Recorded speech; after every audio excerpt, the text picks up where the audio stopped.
real? Several recent encounters suggest there might be more things in heaven and earth than we can dream of. So are werewolves just a Hollywood creation, or do half-man, half-wolf creatures really exist? Now, tonight, we kick off our Conspiracy Theory Month series, which was a... The legend of the vampire actually goes back for centuries, and it exists in some form or another in almost every culture. In fact, some people believe the first vampire story was in the Bible. Well, for decades, only crackpots and crazy people believed in UFOs. That's what I thought anyway. And then in recent years, it turns out that governments have been taking them seriously all along. Try and clear up an ancient mystery with the help of a prominent veterinarian who says she can prove that Bigfoot exists and that he's related to all of us. New reports by pilots coming forward over the weekend saying they've had multiple mid-air encounters with high-flying, fast-moving objects. Good evening, ladies and gentlemen, and thank you for tuning in to the newest episode of Celestial Oddities, the PONG Paranormal Guys podcast. This is Season 3, Episode 8, the season finale, and this will be an Oddworld episode, which means we take on phone calls and stories from folks just like you out there about your strange and unusual experiences with the unexplained. And we have a couple great stories and callers lined up for this evening. As always, I will be your host, Frater Crow. And I'm your co-host, Daniel James. And this is brought to you by Celestial Oddities Radio, bringing you 100% real and raw underground entertainment. If you're new to us out there, make sure you jump through and listen through not only this episode, but jump through our past archives. There's something for absolutely everyone out there. If you are a return guest, we thank you. As we said, this is the season finale, but we have 3 seasons under our belt at this point. Quite a few episodes and selection of topics that you guys can jump through. So, feel free to go through our past archives. What I say each and every episode is, make sure you click the like, share, and follow button on whatever platform you're tuning in from. Whether it be iTunes, iHeartRadio, Spotify, Deezer, Spreaker, CastBox, Google, or Amazon, or any of the other ones in between. By clicking those buttons, it moves us up the podcast community rankings, allows more people to discover the show, keeps you in the loop with new episodes as they air, and gives you unfiltered access to our past archives. So the great thing about that is it gives you access to not only the PONG, which is this show, the Paranormal Guys podcast, but it gives you episodes of all of our other shows as well. So this show is based upon supernatural and paranormal phenomena, but it also interviews guests in the field that are professionals within the field of paranormal and supernatural phenomena. And we also do the Oddworld episodes like this evening where we take on those phone calls. Now, we do have 2 other different shows out there. And that's going to be Knights of the Nephilim, based upon esoteric science, occult doctrine, and ritual magic, where we interview and talk with the biggest and best names in occultism, from ritual practitioners to theologians, tool makers, and authors and everything in between. Or it be Uncovering the Underground, where we talk with and interview artists in the fields of music to modeling, stars of the big screen, comedy, oddities, and everything in between. So we're always giving you something out there, guys and gals, to enjoy and to listen to. So feel free to jump through our past archives. We have over 150 episodes between our 3 shows, and constantly more episodes coming out, every single week. Now, our Knights of the Nephilim season finale ended last week with the one and only legendary Frater Barabbas talking about the mechanics of magic, talking about the Nephilim giants and the Enochian system of magic, and we had a great season finale. Tonight is our season finale of the PONG, and both shows will be going away for a little while and then coming back later in 2023 with a brand new season 4 for each of both of those shows. So make sure you stick around, and you can feel free to message us on celestialoddities@gmail.com. Again, that's celestialoddities@gmail.com to let us know who you want to see on the show, what you want to see us talk about, what you want to see us do or do differently. We always love to hear from you. And last thing before we get started this evening, if you are listening out there and you go through Spreaker, Spreaker, that is our hosting company. You can go through Spreaker.com or the Spreaker app on the app market. That'll allow you to listen, but also allow you to message us during the show. We will read out your comments and, ask our guest questions or answer your questions if you have them. We actually just had one come in right now. It says, listening right now. Also, tomorrow is my birthday. Well, happy birthday to you, Kelvin. Thank you so much for spending this evening with us listening to our show. You've been a great supporter of our podcasts and shows, and we really appreciate it. Now, this evening we have 3 different stories that we're going to be telling you. And let me see what these other comments are saying here. That's me. So listen, while I have a minute, I want to sneak in one extra little story that just came in hot off the press. I think it'll be interesting, fascinating. Certainly. Yeah. Can you hear me? Go ahead. Yeah. Do we want to do it now, or do you want me to do it save it for the end? Well, that's up to you. If you want to save it for the end, we can save it. So we have 2 phone calls, and we have a listener write-up. So what I was going to do is start off the show with the listener write-up, and then we could jump into the calls. But Dan, wherever you want to drop that information, you can certainly do so. No, let's get the calls. Let's get to the calls because those people are waiting for us. Okay, so let me do the read-up first, and then we'll jump right into the first call. Copy that. Read-up's pretty quick, and I'll read it to the best of my ability. And this is coming from a listener by the name of Cindy. And Cindy shared a short story with us where she said, when I was young, I was roughly 5 or 6 years old over the span of this story. I dreamed of the same guy every single night. The dream started off with him peeking into my door. I guess you could say like a normal nightmare type scenario. At times, I would also see him peeking and looking in my window.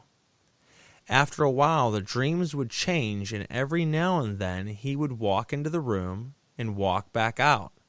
Eventually, he got to where over a really long time, he would just come in every single time and would pace back and forth by the foot of my bed.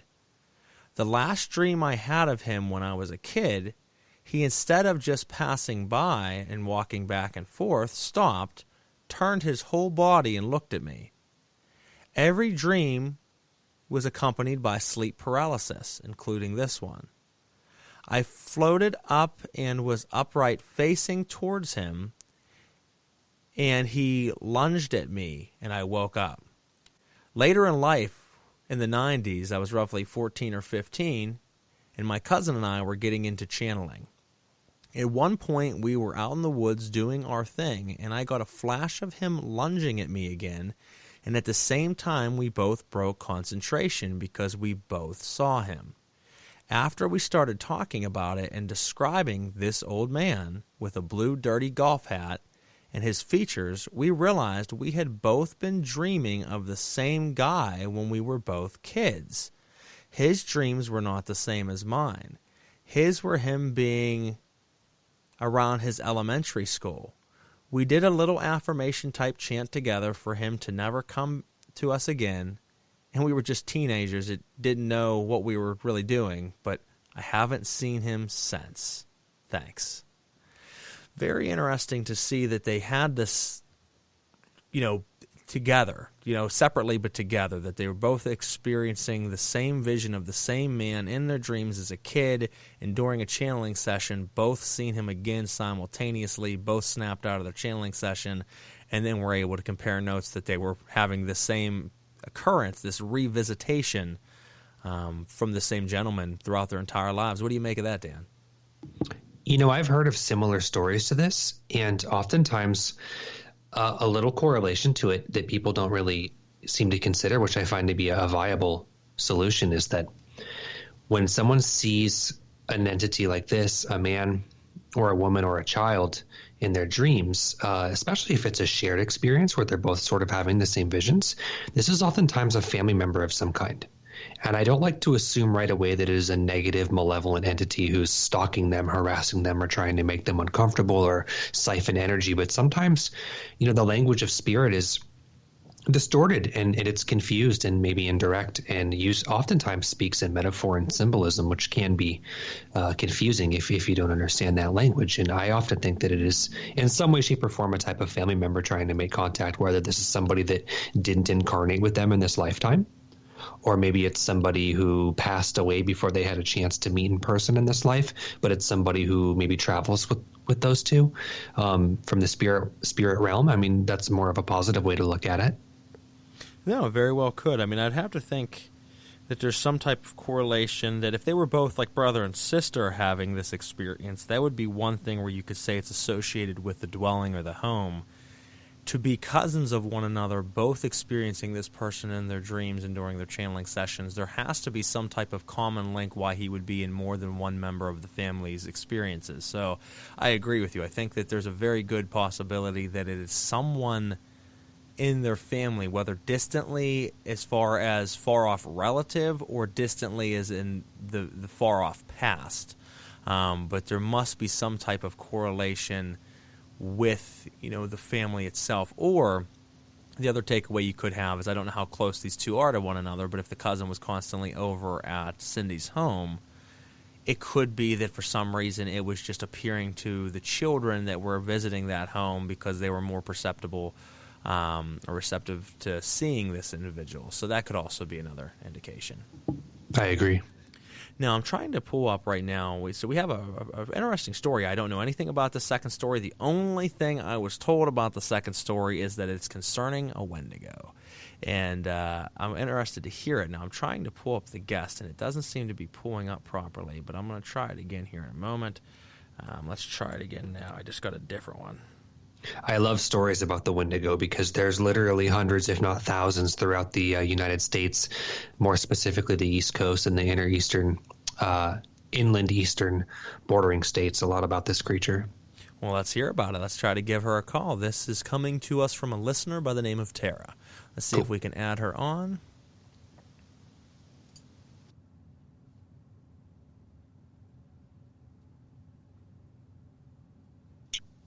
Let's hear about it. Let's try to give her a call. This is coming. Hello, Tara. Can you hear me? Yep, I can hear you. And Dan, can you hear me? Yes, I can. And Dan, can you hear Tara? Yes, I can. Okay, it's a good night. Well, thank you, Tara, for coming on to the show this evening. I was told that you have a couple interesting stories for us, and I would love to hear about them. So feel free to introduce yourself and tell us the experiences that you've had. Sure. I'm Tara Brecken. I'm from Butler, PA. Daniel, I was at your speech yesterday. That was amazing. Thank you so much for coming. No problem. I've been part of the paranormal investigating for over 10 years, and I was part of Pittsburgh Paranormal Society, and it recently disbanded. I created my own paranormal society called the Greater Pittsburgh Paranormal Research Society.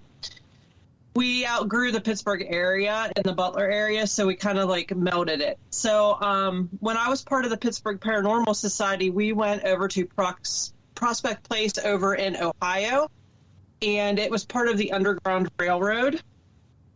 And a co-investigator and I were in a room notorious for a male slave to be in, and he would be there with the owner of the property overseeing the land and making sure people were coming and going safely and looking for soldiers or people to rat them out, basically. So we actually had flashlights and several other paranormal equipment going on, and we had a flashlight session where we told him that we were going to bring him some bourbon and asked him several poignant questions as to, was he happy we were there? He was happy to talk to us. He told us a little bit about his family and how grateful he was to be part of the Paranormal Railroad. Oh, wow, very interesting. So you had some pretty intelligent communication then back and forth with this gentleman. Yeah, it lasted about 45 minutes. Okay, so then definitely a lengthier session then, and someone who obviously wanted to communicate with you. What was the most profound thing that you took away from this experience as far as the communication back and forth? I was pretty humbly excited that he was happy that we were there speaking to him on his level in, his plane that he's in existence on right now. No, absolutely. It's always, I go out and do quite a bit of investigating myself and connecting with spirits, around the country at different locations. And it's always nice when you find a spirit that wants to connect with you, not just your average, regular phenomena that happens, but when you have one that's literally wanting to sit down and almost have a chat session with you and communicate and just is happy to be able to talk to someone. Yeah, it was fantastic because he was answering questions for both Jason and I, so he, didn't have a preference for male or female, and he just was real talkative, and it was just like we were sitting, chatting, having a beer, basically.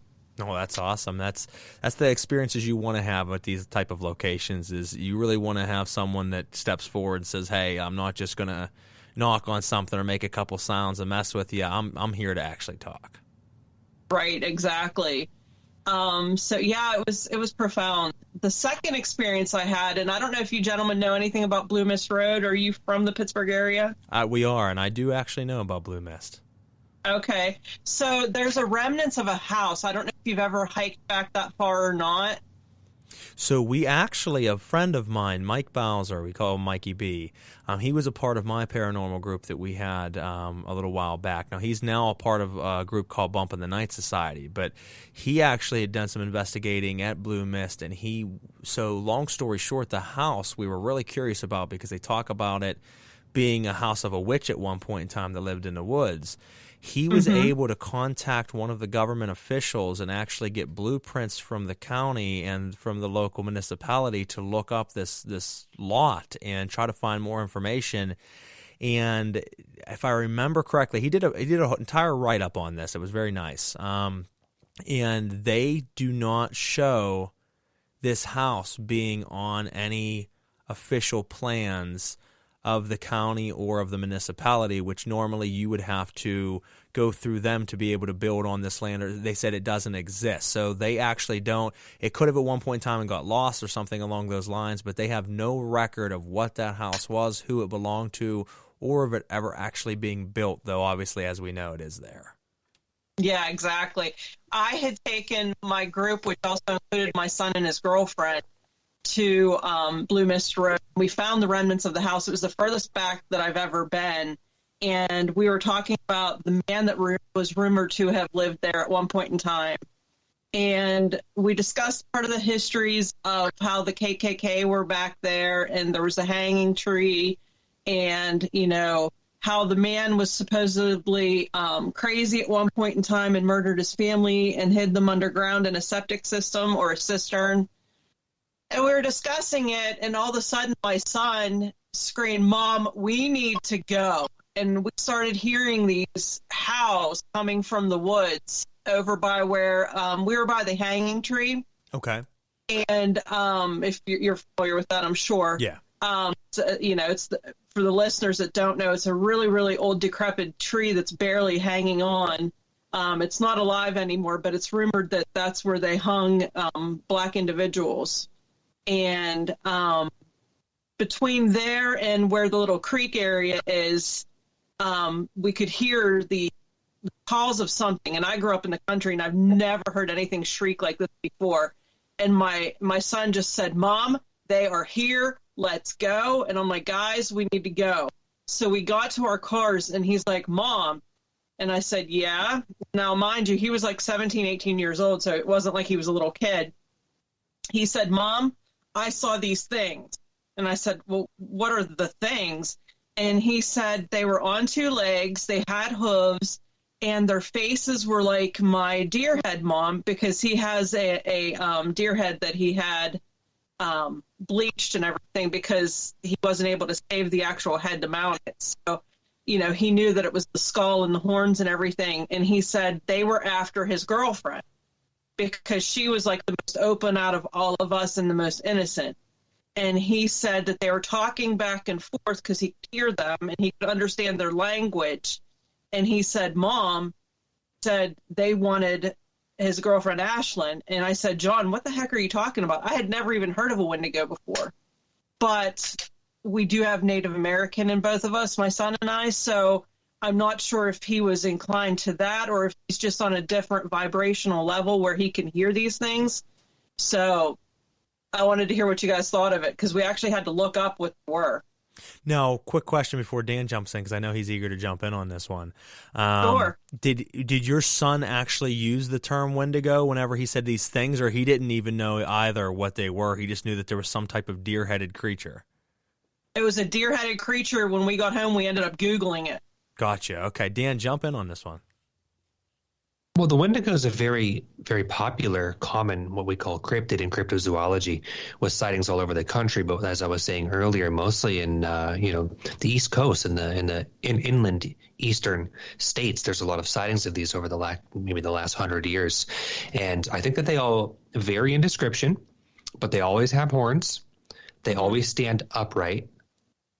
They're always pretty tall, pretty large, pretty menacing, and they're always depicted in sort of a more malevolent, nefarious, maybe even aggressive way. So these aren't some of the more peaceful cryptids that we have, but maybe some of the more hostile ones.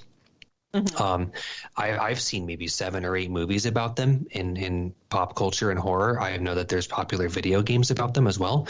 So this is probably one of the most famous cryptids that we have in cryptozoology, and I absolutely believe that species of them exists and roam the eastern United States. And I wonder, Dan and I have talked about in past episodes the fact that certain types of cryptids can communicate with us telepathically and talk with us. As you said, were they talking to him out loud, or were they just transferring information mentally to him that he was able to pick up? Now, the good question would be, as you said, with having Native heritage to you, did you hear it because of that and another person wouldn't have heard it, or did they transpond that to him on purpose, almost to cause that fear, like we're coming after your girlfriend? You have to wonder. And as Dan said, I have come across people who've told me stories of encounters with Wendigos before as well, and they've never really been pleasant encounters. Now, I would like to back that up by saying that a lot of people who are not out hunting for these type of things are always usually going to have a scarier or a more negative story of it. I mean, even people go out and experience hauntings. Unless you're part of a paranormal group, most time when someone sees a ghost or has a haunting experience, it's not something they enjoy. They say, it was horrible and I was terrified. So you have to wonder, are they as malevolent as people think they are, or has that been blown up proportion just because they are terrifying looking? Now, obviously, in your guys' case, if he was getting mental notes sent to him that they were after his girlfriend, that's pretty malevolent. So I would have to say, though, from the appearance of what I've heard over the years, very correlated amongst different accounts, they have a very menacing look, and I would have to say they're probably up to no good. Now, you start to get into a strange territory that they seem to be different but very similar. So skinwalkers, they are said to be Native American shaman black medicine men who were very powerful in the forms of magic that they practiced, but turned to a darker side of it. And through the extreme work of shamanism in a darker sense, they were able to then transfer themselves into this being known as skinwalkers, which are certainly terrifying, and there's never been any good accounts that I've ever heard from anybody talking about skinwalkers. But they are of native descent as well, and so are Wendigos. So they are very similar, though slightly different in appearance. So I almost wonder if there's a similar connection there as well, that they might have been natives practicing darker forms of magic, or it could just be wards of some sort trying to keep people off of certain land. Blue Mist Road is a very interesting place. So when you guys went there, it was at nighttime?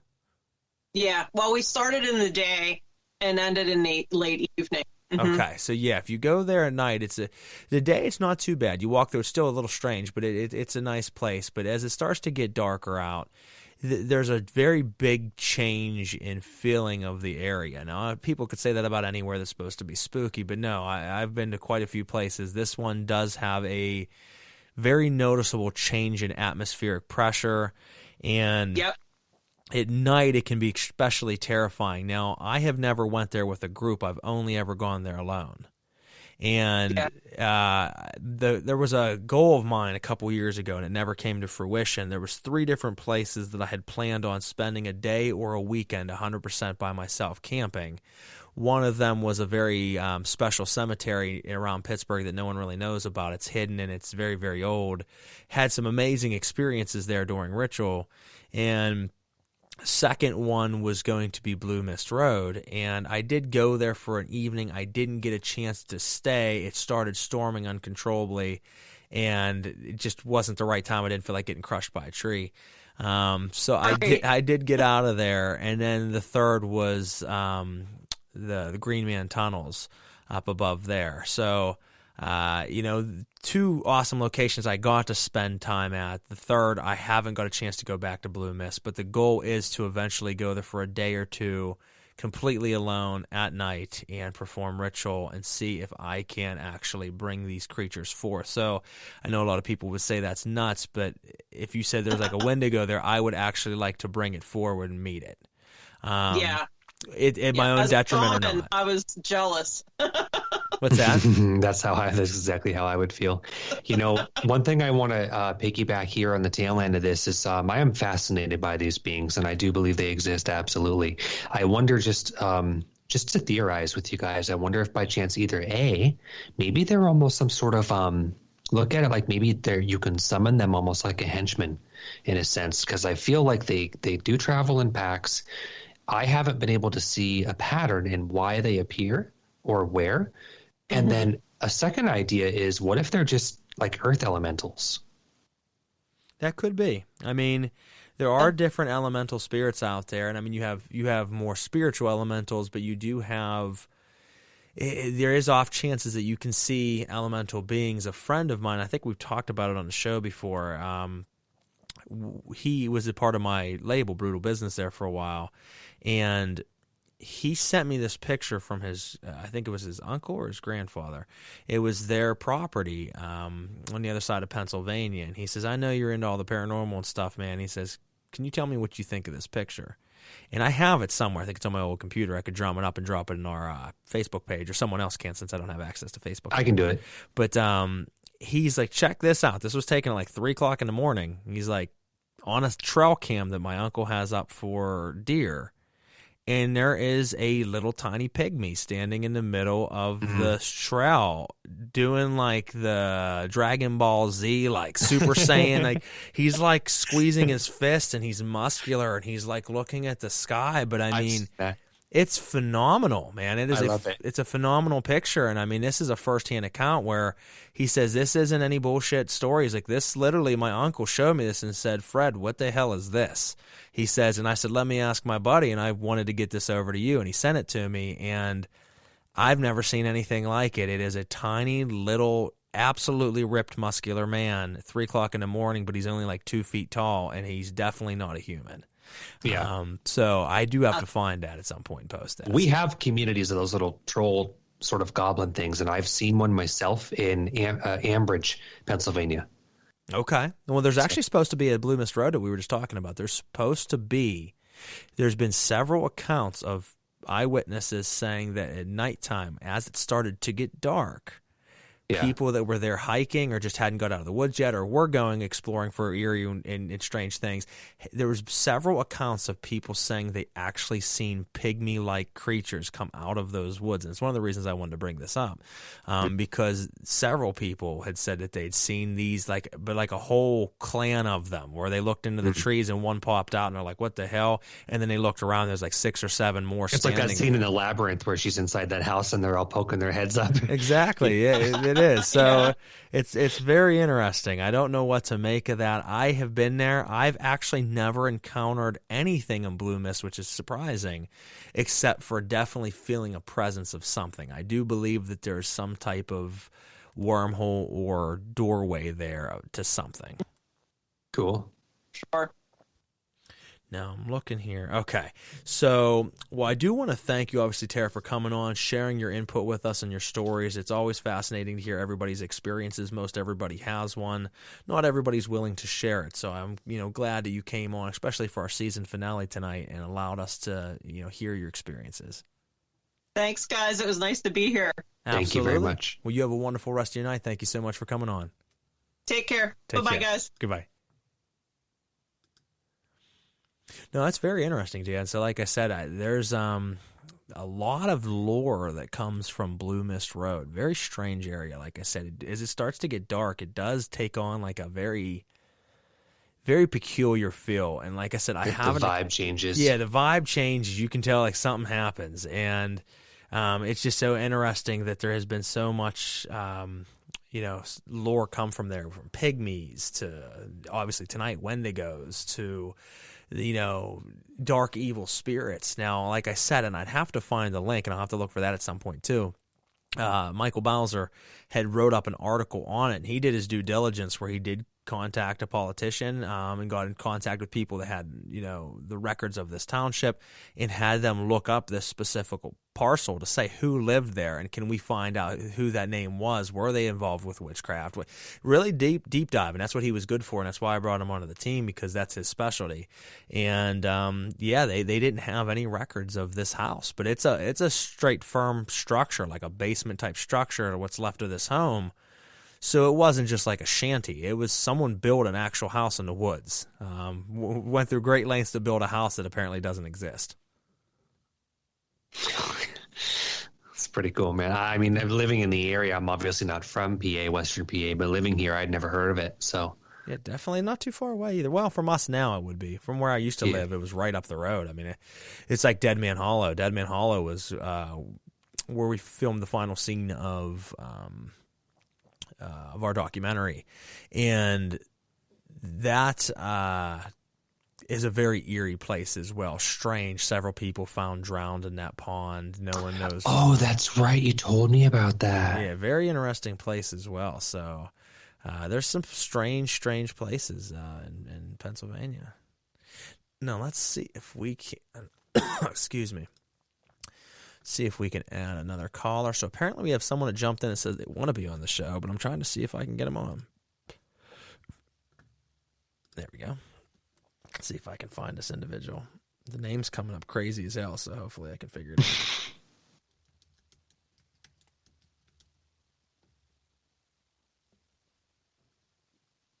Let's try it. I don't know if this is even the right person, but if not, we might get a fun conversation. Let's see.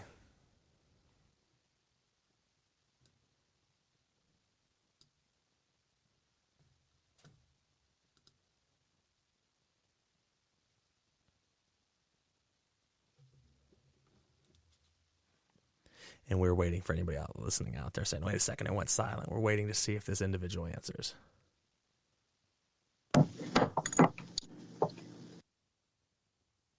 Hello, can you hear me? Yes, I can. Hi. Hi, this is Frater Crow from Celestial Oddities Radio. How you doing? I'm good. How are you? Hey, not too bad. Dan, can you hear? Yes, I can. Perfect. Once again, we are great. Well, I want to thank you for coming on the show with us this evening. I was told you have some stories of strange and unusual encounters, and we would love to hear them. Yeah, I do. Thank you for having me. Absolutely. So I was listening. One of you isn't from Western PA, and I'm assuming the other one is, correct? Correct. Have you guys heard of 100 Acres Manor? I have, yes. Okay. So I used to volunteer and work there back in my teenage to early 20 years. And I have a couple paranormal experiences that I had there. Well, please feel free to share them. I'd love to hear it. Awesome. Okay. So this is the biggest thing that made me believe that the paranormal is real.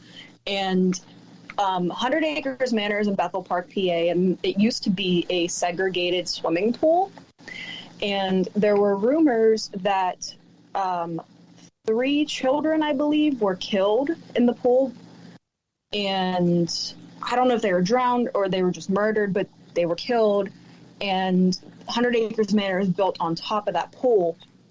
And I went for it was my first time ever volunteering at the haunted house, and I didn't know the story at the time, but I was waiting for people to come to the room I was in, and it was the library. And all of a sudden, I see this little African-American boy in a white tank top and blue swim trunks run by me by himself. Wow. And when security came around to check on everybody, I had stopped them and I was like, there's a little boy. I think he's lost. Will you go find him? So they circled the entire haunted house came back to me within about an hour, and they were like, there's no little boy. We didn't see him. And the rest of the night I was like, no, there's no way, because I clear as day saw this little boy. There was nobody else with him. He just ran through my room. And I had told somebody about it when I was actually hired on, and they had said that they had seen the same little boy, but in the maze of that haunted house. And he was by himself again, same exact outfit. And she went to go lead him through to see if anybody could find his mom and dad. And she took his hand and walked him to the end of the maze. And when she turned around, he was gone. So,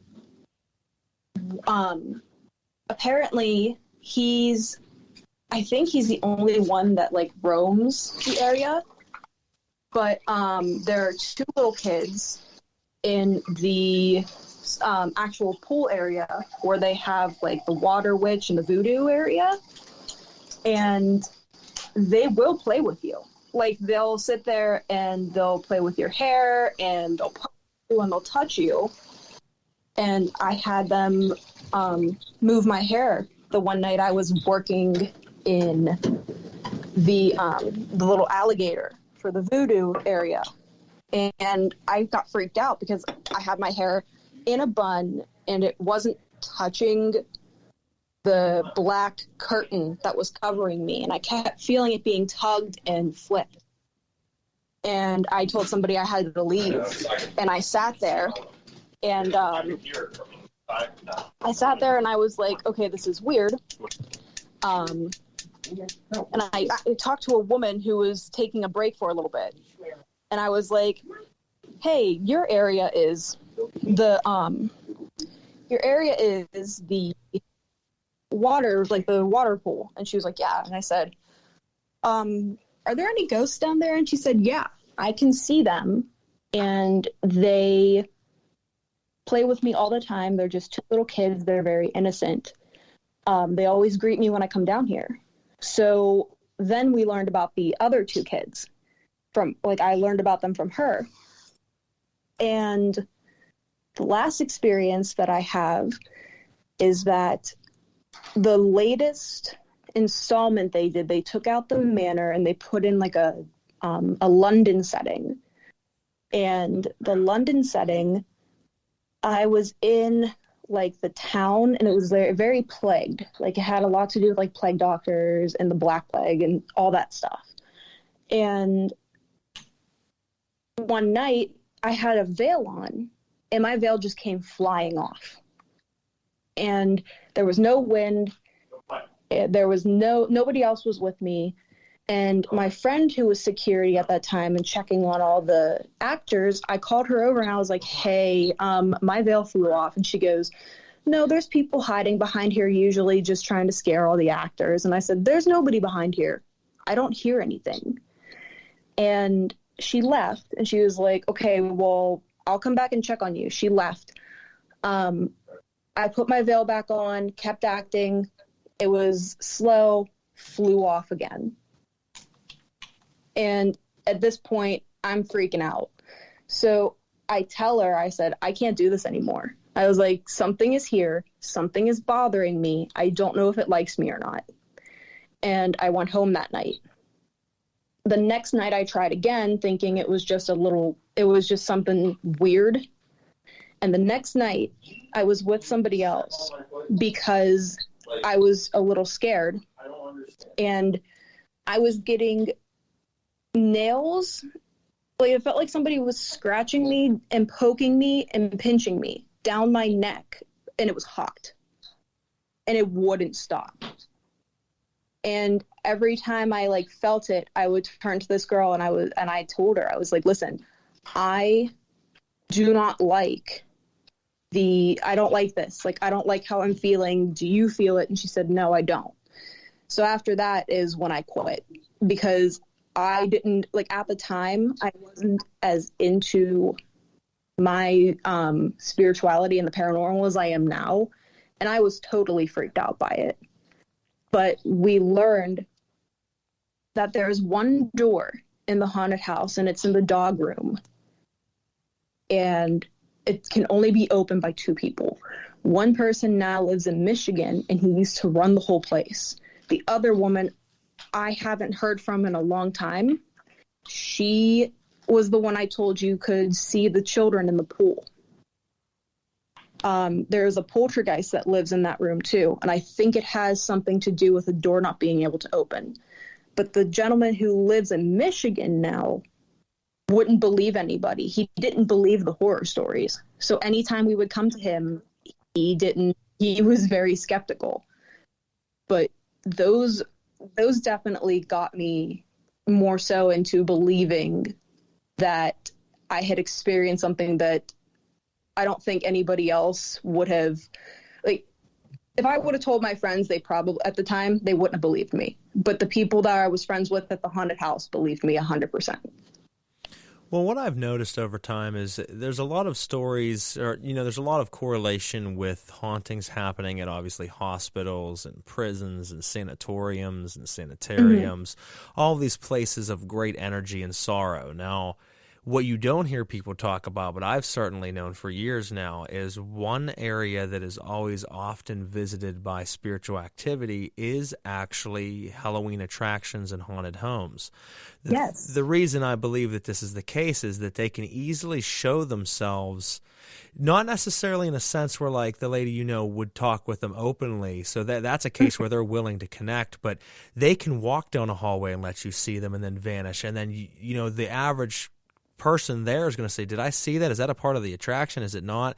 It gives you that question in your mind, but you don't know. So it's like a way that they can have a little fun with people, but also show themselves more than they normally do and be a part of the fun and the action. So I think that that's a big reason being behind them doing that, because I've had tells from other people as well of very similar occurrences at haunted attractions where there is haunted activity happening at this attraction. And it's actually more common than most people would think that people that own these places or run them will say, oh yeah, we run a haunted attraction, but there's actually a lot of strange activity that goes on here we can't explain. It seems like it almost opens the floodgates for it.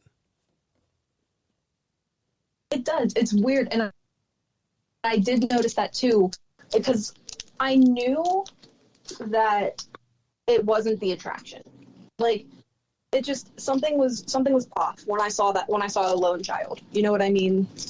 The kids can throw you off. I've seen children's spirits before, and one of the things you have to question in certain circumstances that I've experienced, which are a little bit more on the extreme side, I've seen child apparitions that I think are just actually child apparitions, but I've also seen child apparitions that I don't believe were children at all, and I believe were something much, much darker.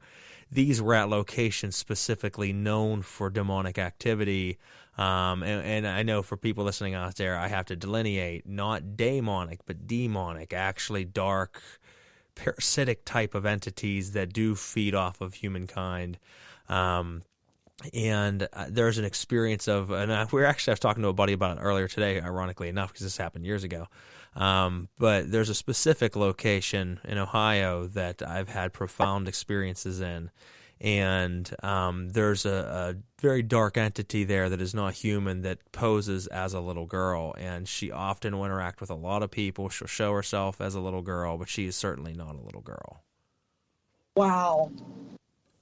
We've dug pretty deep on who she is and what she is. That's yet to be fully released, but we've been working on it for a few years now as far as visiting the place over and over again, gathering more intel, more evidence, more understanding. But it's been some of the most wildest Hollywood movie-esque type deals that you could imagine, but happening in real life. Honestly, that makes me so, like, I'm so fascinated by that. I'm very curious as to, like, why they choose the little girl or why they choose a child. All of that really kind of just makes my brain want to know more. I think the reason that they do is people are more apt to always want to communicate with a child than an adult. So if you see a bodied apparition in your hallway or somewhere that's an adult, it's going to probably scare you or throw you off, or you won't try to communicate with it. But most of us have a soft spot for children. So when you see a little boy or a little girl standing there looking lost or looking afraid, that even though it might seem like a ghost or seem like something else, you try to communicate with it. You try to understand. It's built into our brains to want to automatically help that thing or that child. And sometimes it is the child, but sometimes, like I said, it's something pretending to be that child because it knows that there's a good chance that you're going to have some sentimental feeling. You're going to try to come over and help. You're going to have an emotion that it can feed off of. And when it's darker entities like the one I'm talking about, it's a parasitic entity. So when it gets that reaction out of you, it's draining and pulling from you. That's exactly what feeds it. So that's a big reason why they mimic kids. That's very like creepy cool in a way. Well, absolutely. Now, there's a lot of strange things out there, but I do want to thank you, obviously, for coming on the show. I didn't ask your first name, so I apologize. No, it's okay. Thank you for having me. My name is Mick. Well, Mick, thank you so much for coming on the show, and thank you for teaching me something this evening, because I do know about that location. I didn't know that it was a swimming pool prior, or the lore behind that with people drowning there. So that is fascinating. I visited a couple times as an attraction, but never actually knew the backstory. Yes, you're welcome. I believe it was drowning, but it was many years ago. I hope I'm not wrong on that, but I do believe they said drowning. Well, So. Absolutely. Well, I'll have to look a little bit more into it. I'm always digging into more information around this area, things that we can explore a little bit more. So, Dan, did you have anything you wanted to add? Mick, thank you very much for calling and sharing your story. And the only thing I do want to add is I just wanted to tell you guys that I used to work in a call center for Verizon Wireless many years ago, and we had our own cubicles that were sort of, there was some space in between them, so we had a little bit of privacy. And I always wore like a comfortable hoodie to work, and I would always have my hoodie jerked off of my head or tugged on in the call center. Wow. So I thought that sort of was relevant to the experience. No, that's interesting. That can happen anywhere. They like to mess. Yeah. I mean, a lot of spirits are tricksters. They're pranksters. They do like to mess with you, yank your hair when you're sleeping, touch your feet. I've been in locations where while I was sleeping, I could feel them crawling up my leg. No, I'm a weirdo, so I don't actually mind that. I actually encourage that. Like, I let them know, if you want to play with me a little bit, feel free to do so. I want to experience that and feel it. A lot of times I can see them, but if I can't see them, I would love to feel your presence. So, but a lot of times they do it to scare someone. It backfires on them when they meet someone like me, and they're like, oh, he's not scared at all. He's telling them to do it again. But no, it's fascinating to have those experiences where they do tug on your shirt or your clothing. So, but no, thank you, Mick, once again for coming on the show and sharing your experiences. Thank you so much for having me. I appreciate it. Hey, no problem. You have a wonderful rest of your evening. You too. Thank you. Take care. You too. So another great story. Yeah, that's interesting. I've been to that location a few different times, and I never knew about the pool incident. So that's pretty interesting. And like I said, I've noticed, Dan, that they do like to center around those locations for some reason or another, not only during peak season, but places like Scare Manor, where it's a building all year long, where, I think, as far as I know, they keep it like that. Like, they're not tearing it down and resetting it. It's just, that's what it is. And they stay there. And I've heard stories of Scare Manor actually specifically also having a lot of haunted activity. Sean, who's the leader of Bump in the Night Society, who was a part of my group there for a while, has worked there for years. I don't know if he does any longer, but he had shared stories that there's some very, very strange activity that happens there. And that's a very famous Pittsburgh haunted location as far as like Halloween haunting, go to get spooked. Now, we do have some comments coming in here. I'll have to remember to send my haunted mirror story in next season. So, you can feel free to try to send it tonight. I don't know if we'll have time. I have a story still to read that got sent out into us a few moments ago, and we have one more caller who we're about to call here in a moment that might close us out. But if I can fit you in, Stacy, I will. If not, then certainly we will read it off next season. And for anybody else listening out there, if you've had an experience of the unexplained, the supernatural, paranormal, you don't want to be on the show to talk it out with us, you can always send us a write-up, and we would be glad to read it out for you. Or you could certainly ask to be on the show, and we would love to have you on. We're very open to hear all stories, no matter how strange, how unusual. We love to ponder on it, and we just love to meet each and every one of you that listen to the show and support the show, so thank you. So we're going to make another phone call here. All right, so let's pull it up. This one, Dan, unfortunately, is going to be a phone number. So okay, I will do my best to make it work. With you in spirit. Well, you should hear it. I'm going to do what we did that last time. So let's see if I can. All right, let's see. Give me 1 second, folks, while I'm finagling this. I have to man the boards, and sometimes it's a little difficult. All right, so let's do.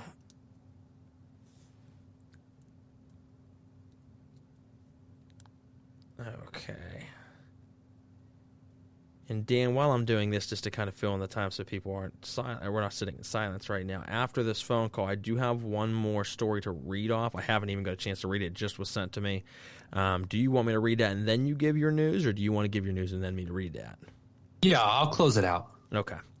So we are going to go ahead and make a phone call right now. We'll see how well we can do this. Pulling up my phone.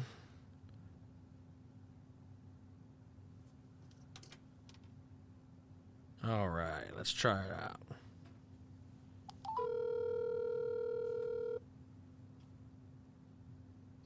Hello? Hello, is this Brett? This is Britt. Hi, Brett. It's Frater Crow from Celestial Oddities. How you doing?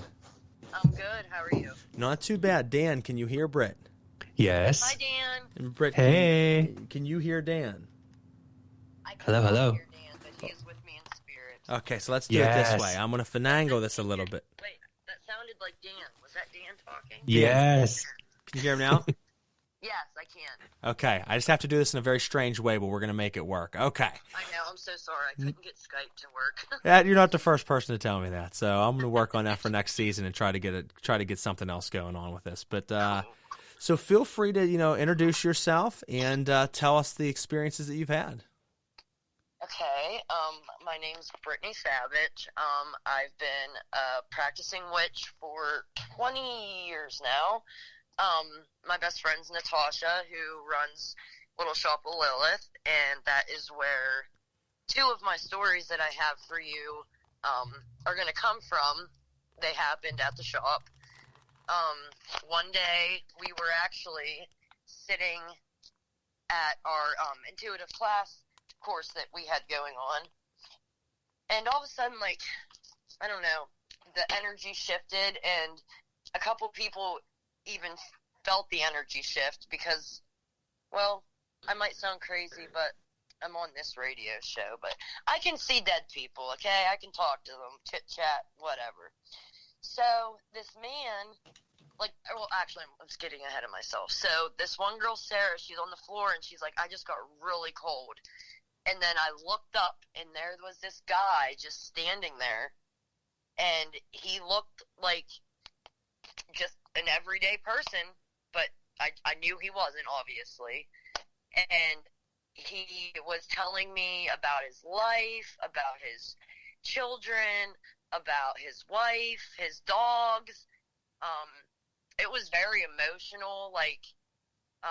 It was like I could feel the sadness and the despair and the worry in him. And he was actually, it was right before the veil, it was right after the veil closed, actually, is when this happened. And he kept saying, I missed the bus. That's how he kept putting it to me, was he missed the bus back. And I told Natasha, because I'm in the middle of this whole class talking to midair, and everybody's like, what the hell? But that happens. So I'm talking to him, and then me and Natasha, she had me ask some questions, and when everybody left, me and Natasha had sent Michael to where he needed to be, where he wanted to be, where he was meant to be, and it was probably one of the most beautiful things that I have ever done or experienced in my whole life. It was intense sending him back to wherever he went, to the point where I didn't realize this, but I was squeezing my friend Natasha's hand so hard, and the energy that was circulating between the two of us, that she couldn't even lift her arm up the next day. But to me, when we sent him where we sent him, it was like I opened my eyes and it was like the whole building was shaking, like the shop's in a building. So like it looked like the bricks were falling out of the walls. But when I looked at Natasha, her eyes were still closed. So I then closed my eyes and we sat in a circle, right? So she's holding his hand the best she can, and I'm holding his hand. And then we both opened our eyes, and I was like, he's gone. And he was gone. I couldn't feel his hand anymore. And he was gone. And like I said, that was the most beautiful yet heartbreaking thing that I've experienced in a good while. No, it's a very profound experience. You know, and it's interesting that he kind of just came to the class or the working that you guys were doing randomly. Yes. He's just like, hey, can you witches help? Well, I mean, and that shows you the power of what the spirits in the afterlife can still experience or know in their state, you know, because he had to have had some type of accumulative knowledge to know that this is a shop that I can go to maybe to try to find someone that can help me because no one else is seeing me or helping me. Yes, it was incredible, Frater. Like, it was, the feeling, like, I could feel his emotions inside me. Like, it was like we switched hearts or something. Like, and he was, you know, talking about his 3 daughters and his wife. And then Natasha, even afterwards, she had went through obituaries and she found him. Like, legit found him. And I was like, oh my God, that is him. Like, that's Michael. Wow. No, that's pretty profound. I mean, it's a testament to, you know, what's out there and the power that someone can have and help. And obviously you're an empathetic medium of sorts that you can see them, feel their emotions, and connect with them. So it's a beautiful talent and skill to have and to continue to build on. Yes, I have definitely been practicing and reading lots of new books that I've been told to read. So very exciting. But like, I have a polar opposite story to that, like, happy ending. Another incident in the shop. My friend Natasha is, so I don't live there, I hate saying that, but I stay above the shop with my mother-in-law, okay? Her husband passed away. So me and my fiance stay there throughout the week and stuff to help her out so she's not lonely. Anyways, so Natasha's texting me. She's like, hey, buddy, there's something going on down here. Like, I feel something, but like, she can sense them, but she can't see them like I can. So, like, I'm like a helper, sort of. And I came down, and, like, my mindset was, okay, I'll go down here, see what I can do. If I see anything, I see anything. If I don't, you know, at least I tried. So I go down, and, you know, she's showing me, like, the spot where she felt it, and I could feel it as soon as I walked. Well, actually, no, that's a lie. I actually went over to the far end of the shop and sat on the floor and called her to me because I knew it was a female. And I just sat there and sort of just, I don't know, like, meditated and just kept saying, like, come here, I can see you. And she came to me. And she was very, very deceiving. That's the first thing I will say. Very kind. You know, telling me her story. It was suicide, which I'm not positive on all the facts that she did at first because she did a big old switcheroo. But, you know, it was a suicide, so I know that those are, like, dark deaths for people, especially if they are not where they need to be. And her name was Anna Marshowitz or something. I know it was something like that at the end, but I know that her supposed name is Anna. So Anna's coming off as this sweetheart, like, that she's just lost and Like I said, I feel the emotion of them. Like I said, it's like I switch hearts or something, which I know that's not it, but it feels like it. And I start crying, and Natasha's like rubbing my back, and she's like, "It's okay, it's okay." And I was like, I got this, I can handle it. But then Anna wanted to come into my body. Like, she wanted to use me as a vessel of some sort. And for a split second, she made it in because I said words that weren't mine. And then Natasha jumped in front of me and was like, no. Like, no, you cannot do this. You will not do this. No. And then I kind of, like, snapped back to like whatever reality really is and came back, and she's not a good spirit whatsoever. We had this machine that we had turned on just to like mess around because at first we thought she was fine. Well, I turned the machine on and all she kept saying was, more light, more energy, more me. More light, more energy, more me. Over. It sounded like she said it 1,000 times to me, but I know it wasn't that long because it was just that, like, time doesn't make sense to me when I have these things. Like, something that happened for a split second feels like a minute to a minute and a half for me. So, like, that's, like, the time barrier for me. But, yeah, she was not good, and I shut that shit down, and I have not seen Anna since. I don't know where she went. I don't know if she got bored, tired of trying. I'm not sure, but Anna, I probably just jinxed myself. I'll probably go to work Wednesday, and she'll be there. But yeah, Anna just disappeared. But she had no good intentions for the shop. It was pretty wild. But one thing I forgot to mention about Michael, I can't remember if it was Michael or Anna. But one of them told me that there was more coming, that they could all see the light.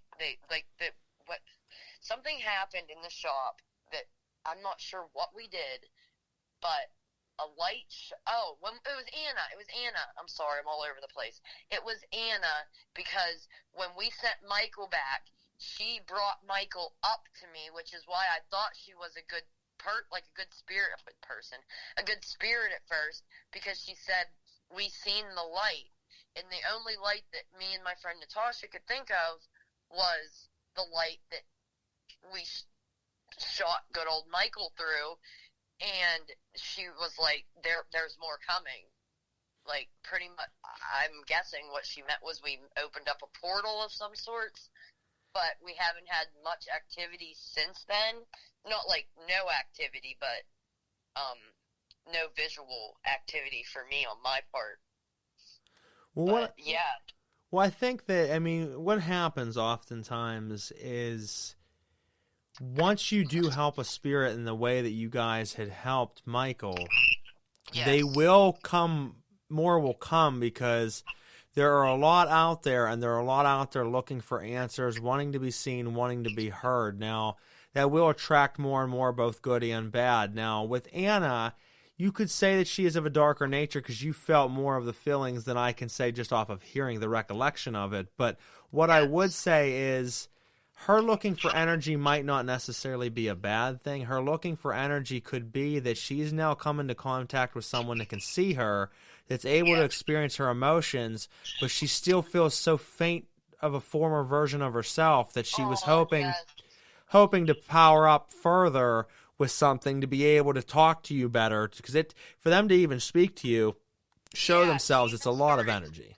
Yeah, because she even started to, I call it fizzling out, because I'll be able to see them like clear as I see people in everyday life, but once they're there for so long, I call it fizzling, because it's almost like TV static. They'll start like staticking, I call it fizzling away, because they're just like flashing, and they turn like a gray and black, like static on a TV. And she started doing that, and that's when she wanted to step into me.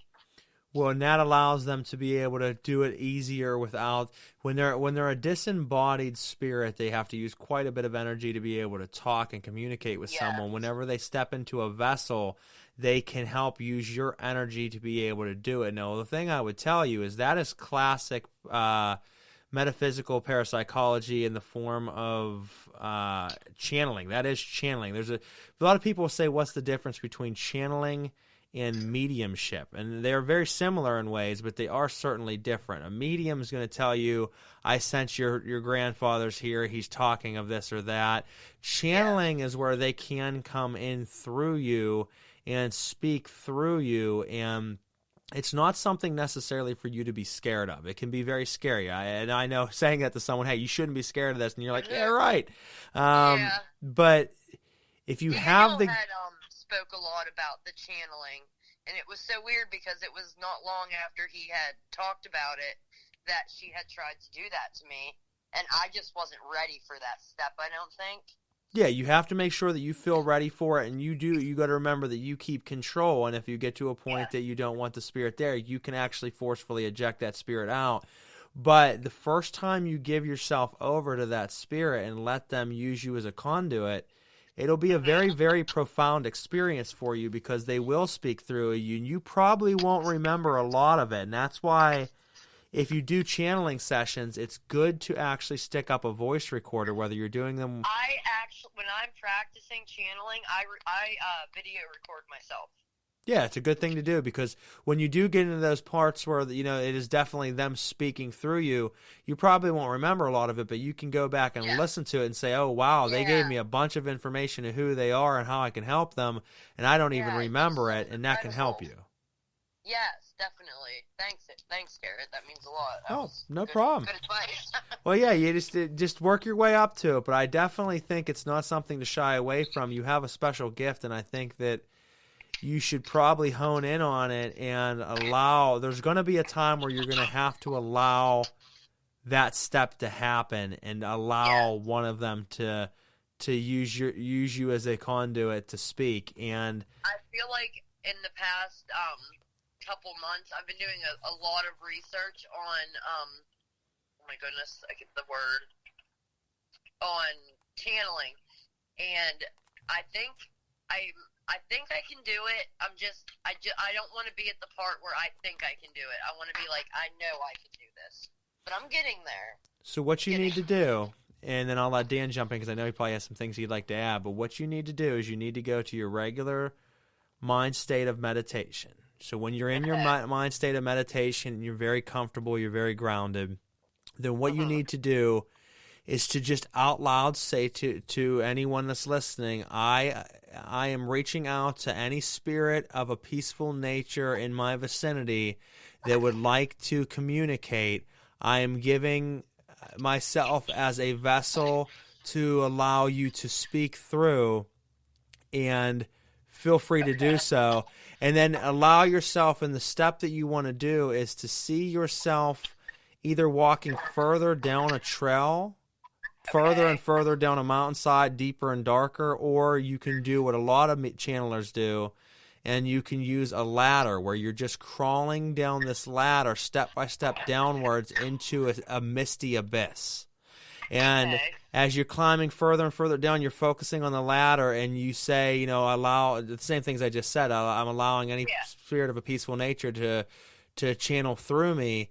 If done effectively, and usually it will work for someone tuned in, you will all of a sudden just kind of let go of the ladder and drift off, and you'll lose sense of yourself, almost like you fell into a deep sleep, and then you will wake up from that, not knowing necessarily what happened, but that's why that audio or video recording is so profound, because you'll watch it back and realize that there was a whole conversation that this spirit said through your lips, but through their voice, through their mannerisms and ways of speaking.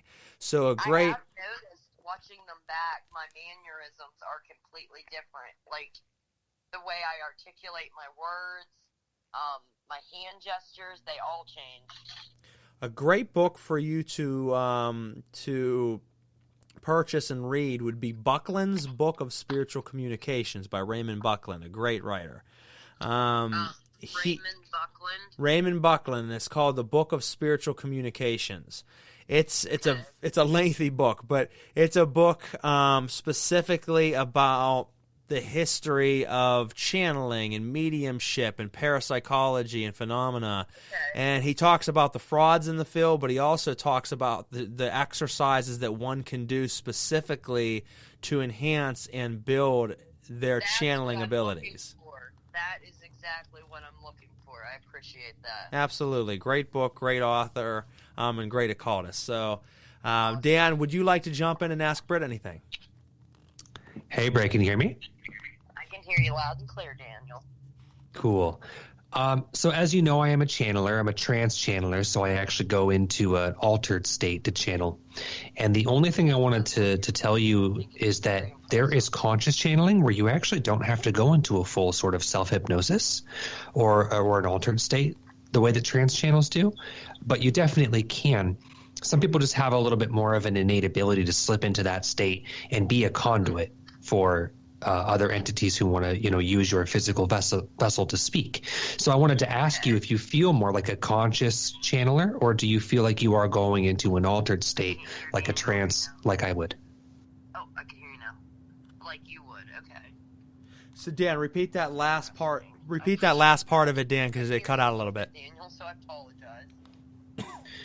I was just wondering, do you feel like you're more of a trance channeler where you're going into an altered state?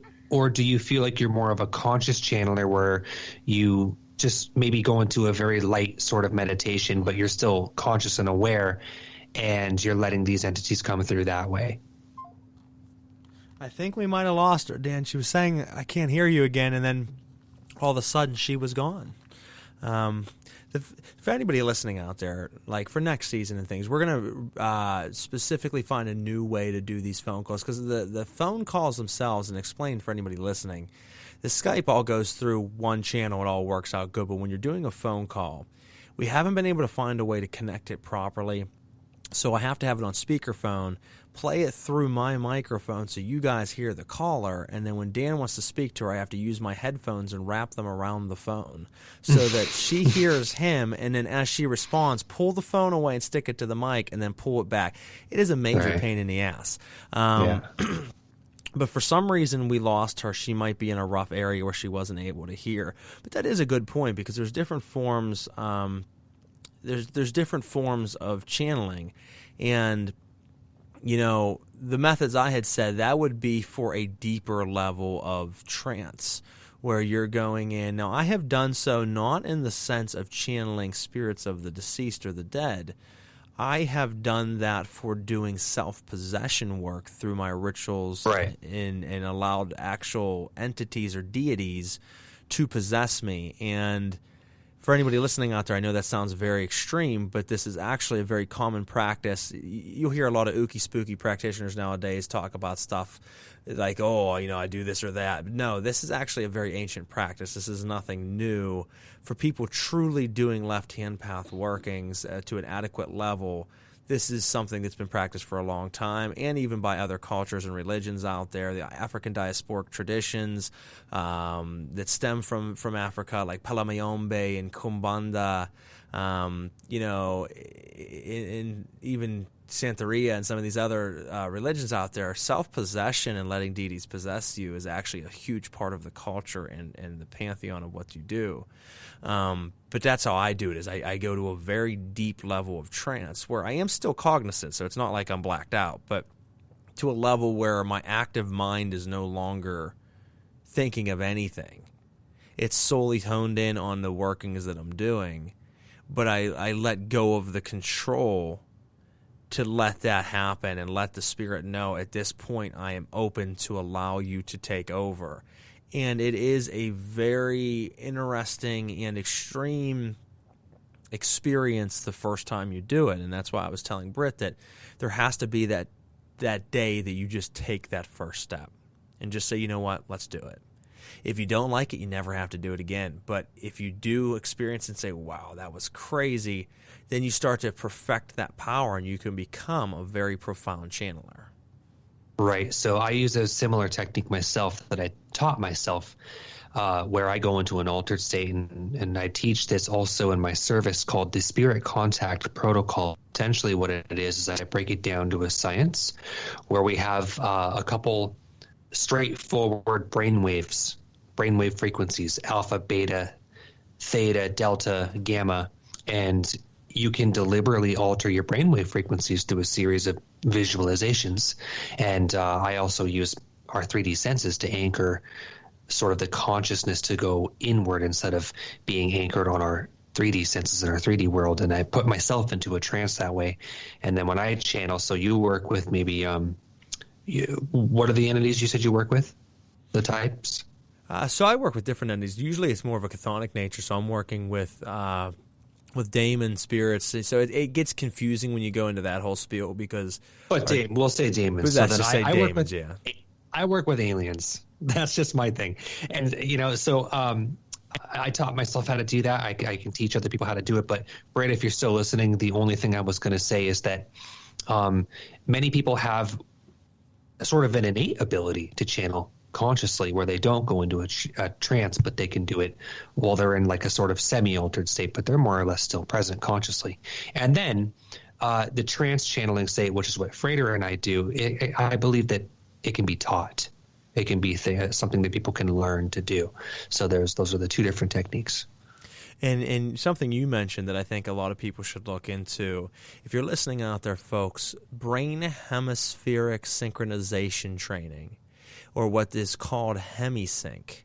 Hemisync is a way that you can listen to binaural beats and other forms of micropic beats and tones through headphones. It's very important to do through headphones, where what will happen is it'll play different frequency in each ear. So let's say it plays 400 hertz in your left ear and 405 in your right ear. Now, a lot of times people would think off the bat, well then, if you're trying to say it does something weird, then okay, it's giving you 800 hertz total, or it's, something along. No, what happens, folks, is your brain makes up the gap. It takes in the left ear 400 and the right ear 405, and instead of hearing either, it hears the 5 hertz in between the two.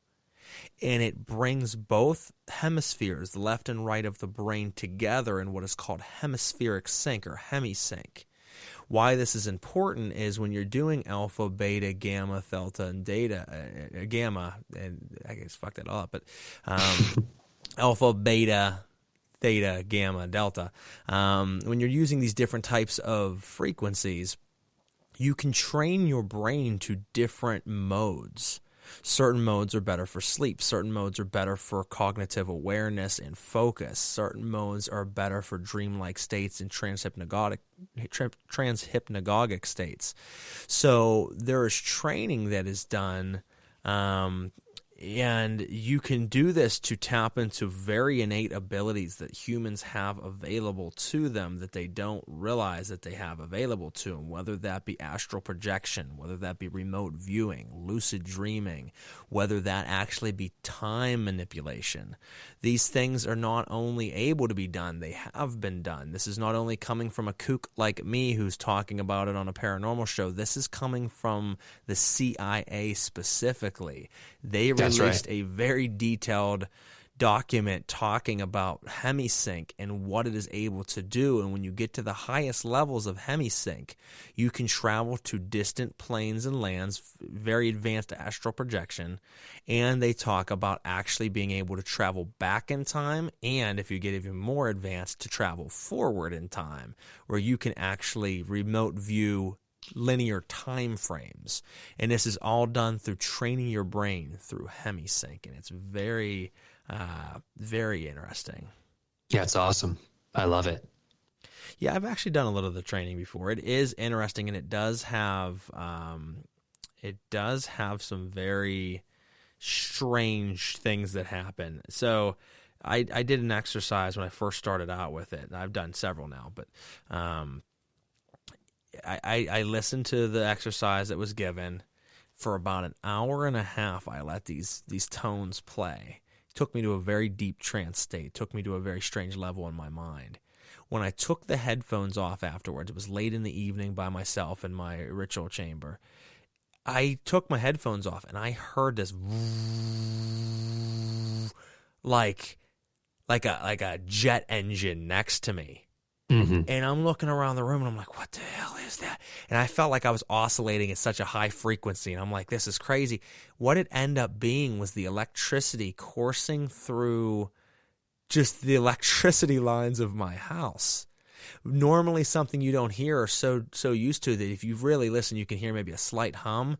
It was so loud that it was like a jet engine because my mind had been so attuned over that hour and a half to higher frequencies that my ears were operating at a much higher caliber than normal. And that was exercise 1. Now, I've done several more since then and more advanced, but it is something that is definitely a game changer. I highly suggest everybody gives it a try. Now, let me see. I have this other story I want to read real quick, and then Dan will let you finish Sure. it out. I do want to say to Stacy out there, we will have to read yours next season. We don't have time for 2 more stories. We want to do this, let Dan do his thing, and then we'll go ahead and close this out for the season. But we will bring your story back next season. We appreciate you sending that. And Tara let us know that they're having heavy storms in that area, so that's probably why we lost Britt's call. And we apologize, Britt, that we lost you, but thank you so much for your stories. Those were very profound, very interesting stories, and I definitely think you need to work on that channeling. It's a wonderful gift. Now, let's take a look. I have not read the story, so I have no idea what I'm about to read. It just says, my parents made a pact that whoever died first would try to make contact for the other side if it were possible. My mother died in June of 2009. On the first day of her viewing, when Dad and I returned home, the analog clock on the 20-plus-year-old stove was working, which was very strange because that particular clock hadn't worked since the stove was 2 or 3 years old. Mom loved to cook, so it seemed to be a fitting way to show her presence from the other side. Mom has also shown her presence by playing with the touch lights in her and Dad's bedroom, as well as messing with the VHS DVD player, i.e. opening and closing the disc tray on the TV in the said bedroom. I have since moved out of that house, yet I still feel her presence at times at my own home by making lights flicker when we speak out to her, or during important moments of my life, like my wedding day and the day I got my CDL license.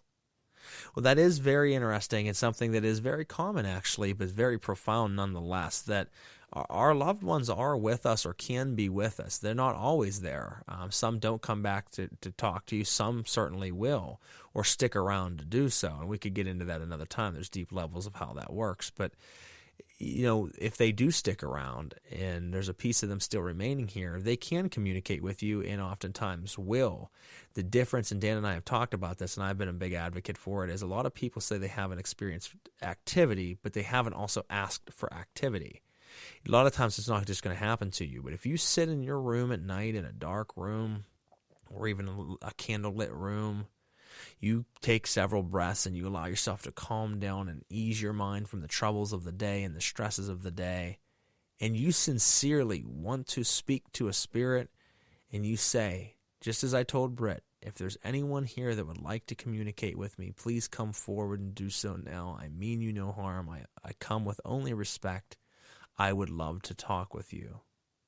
Doesn't mean it's always going to happen, but what I can tell you is it will happen if you try it enough, and maybe try it in different places, because not every place is as susceptible to energy as others. There are places with higher levels of ley line activity, and that's really a part of a one-to-one conduit there that I've talked about before in my teachings, that it's part you, it's part external. So the ley lines give the open doorway for something to communicate with you, but you also have to open the doorway of your mind to allow for that activity to come into your brain. That's why someone in a room can see something and 3 other people be there and say, I didn't experience anything, because you had your doorways open. Theirs were closed. They weren't receptive to the energy that's around them. So to the person who sent in this story, I'm glad that you certainly experienced that, and continue to talk to your mother. Continue to allow her to communicate to you in different ways, because it's a beautiful thing that she's still around and she's still able to show you that that she's there. And that came by a listener by the name of Trevor. Thank you, Trevor. And Dale, no, it's beautiful. I think that the willingness to keep that connection and having that intention it makes a lot of difference in transcending the physical reality to spirit. So I think that's actually pretty beautiful.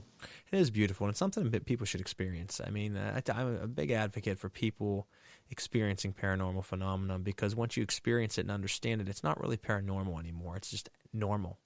It's just a different version of normal than you used to be familiar with, or that you were programmed into believing is normal.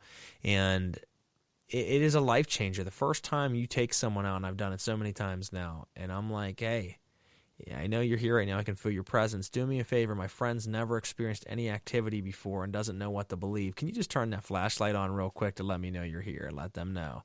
And that flashlight kicks on, and then they're like, oh, my God, what just – and then you're like, can you turn it back off real quick just to show them it is actually you? And then it clicks back off.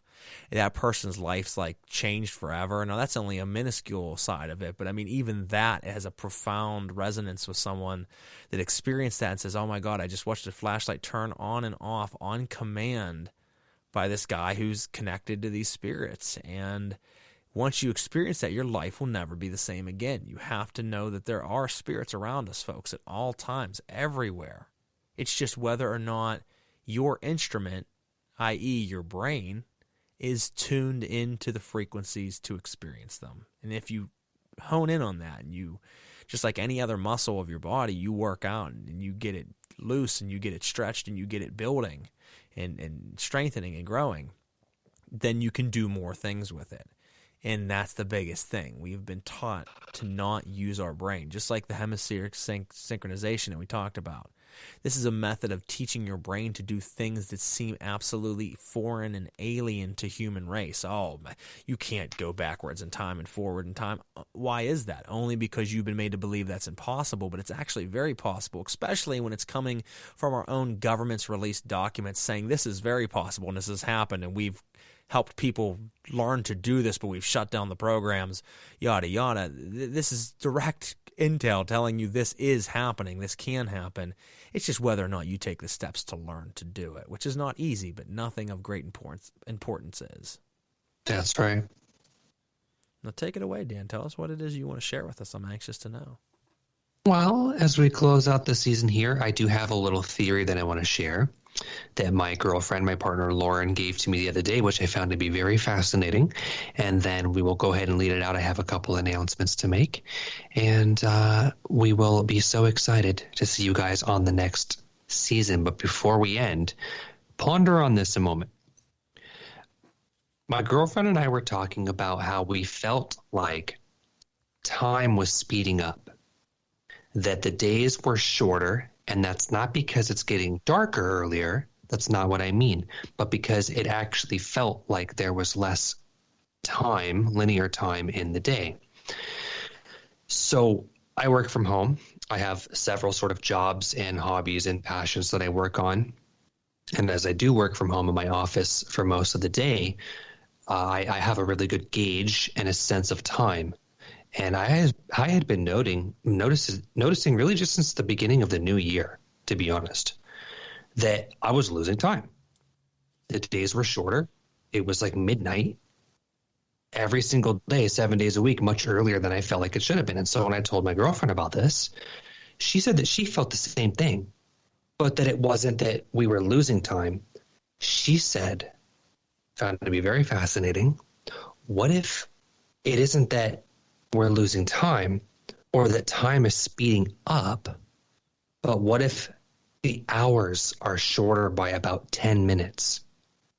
And I said, well, that's an interesting theory. What do you mean by that? Well, she felt that like however fast the speed of linear time is that creates an hour or a day, there was less of it per hour. Now, we have no way of measuring that. We have no way of gauging it, and I'll explain why. Let's say, for example, you know that 60 seconds is a minute, 60 minutes is an hour. How do you actually measure that? You're going to look at your cell phone where time is dictated on that device from somewhere else, or you look at your digital devices like your computer, your whatever electronics that you use to measure time. That number is given to you from somewhere else. Daylight savings time, it changes automatically. So if all of our ability to measure time is digital, which can be controlled and manipulated, then how do we truly know? So I says, okay, well, let's say, for example, each hour is 10 to 12 minutes shorter.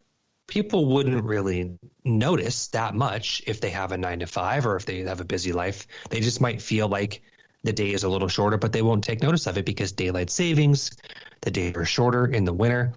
But I told Lauren, I said, okay, well, what if we could test it with like an analog clock, something that isn't digital that can't be manipulated? So like, what if we got a clock that you could wind, and then what you do is you get it to, we could test this theory, you get it to exactly 12 o'clock on the penny so that it's not moving, and then you get like a stopwatch, hopefully a real one, not one on your phone, and you say go, right? And so you count down and you see if 1 hour on the analog clock that's ticking by a battery is the same speed as your cell phone or your stopwatch or any other digital device. And if one was faster, one was slower, that'd be pretty fascinating. But then, because I'm so paranoid and conspiratorial all the time, the way my mind works, I was like, okay, well, what if it's faster in a sense that there's hours are 10 minutes shorter, but even if you use an analog clock, we wouldn't know, because what if the speed that time moves wherever it's being dictated from was changed from that point? So even the linear speed here, no matter how we measure it with an analog clock or with a digital clock, it would still read as an hour. But what if it's actually only 50 minutes? We wouldn't know if time, in a sense, is being dictated and measured from like this quantum field of the ether, you know, like we're not really in control of how fast or how slow speed moves. But now I was fascinated by the concept or the prospect that maybe it isn't because the days are shorter in the winter. It isn't because time is moving faster, but because there's less time in a day, 24 hours. What if it's 22 and a half? That 1 hour is gone. I don't know. I thought it was very fascinating.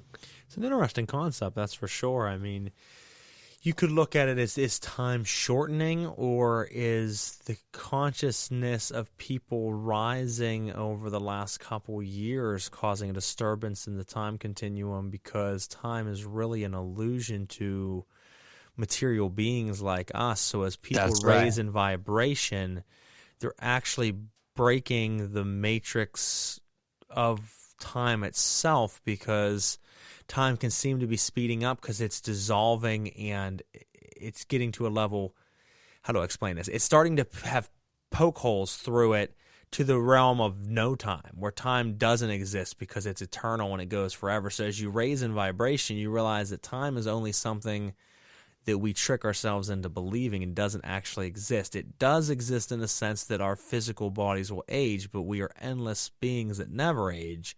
Only the vehicle we drive around in gets older. So that's right. As you raise in that conscious awareness, and a lot of people are over the last couple of years, and raising, the collective unconscious is also raising in vibration as well, a couple notches. Maybe it's only a couple small notches, but that can thin the time continuum to seem different than it did 3-4 years ago, for example. No, I completely agree. And if I had to say, that's probably the answer. You know, less of like some sort of controller turning a dial. But I think the time is an illusion. I think that it works very different in higher densities than the third density, which is where we are.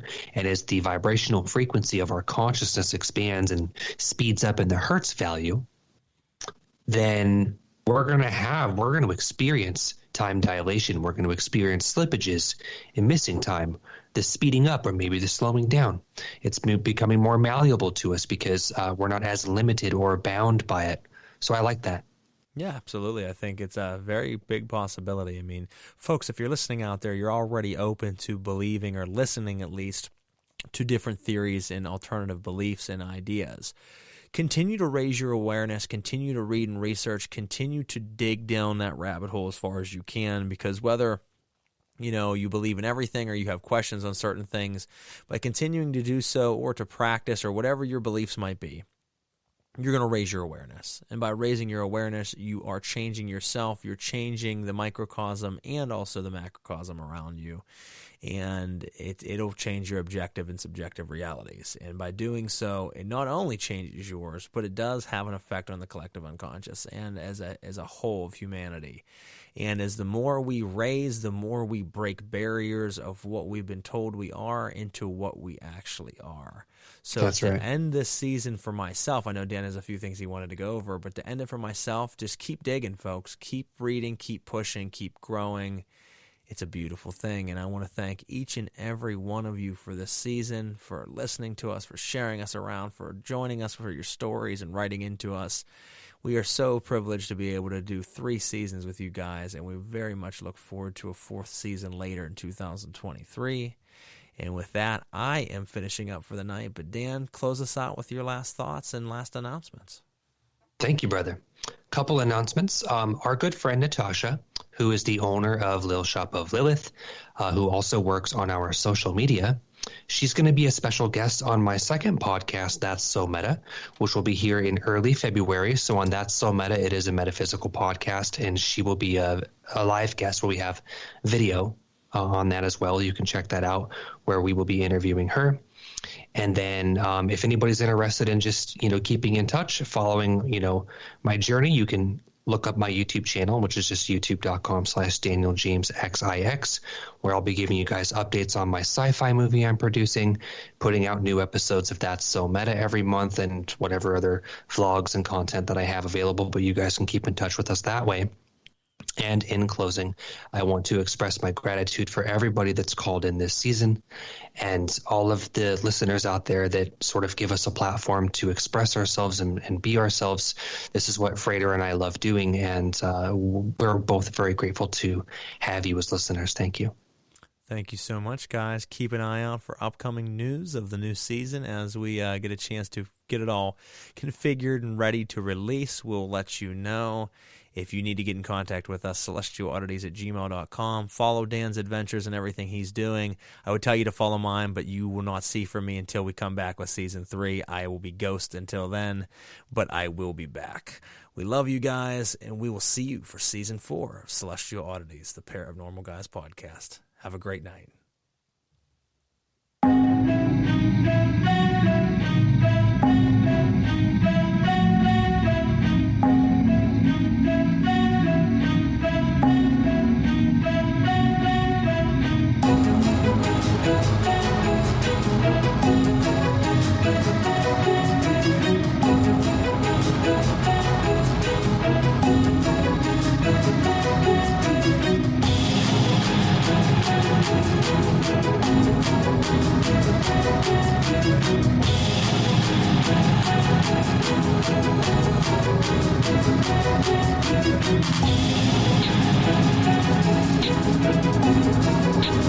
Yeah.